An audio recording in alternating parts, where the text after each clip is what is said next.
मृत्युलोकी एक नगर त्याचे नाव पंढरपूर.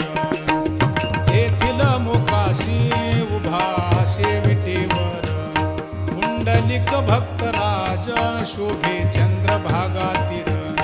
बोलती साधू संत जीवा वाटे हुरहुर.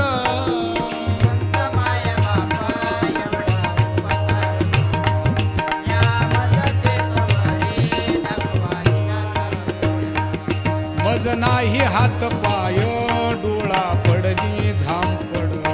कर्ण हे बधीर झाले वाचा बोले बोबड. नाक मुख गळू लागले लाळ आणि शेंबूड. स्वाना परिगती झाली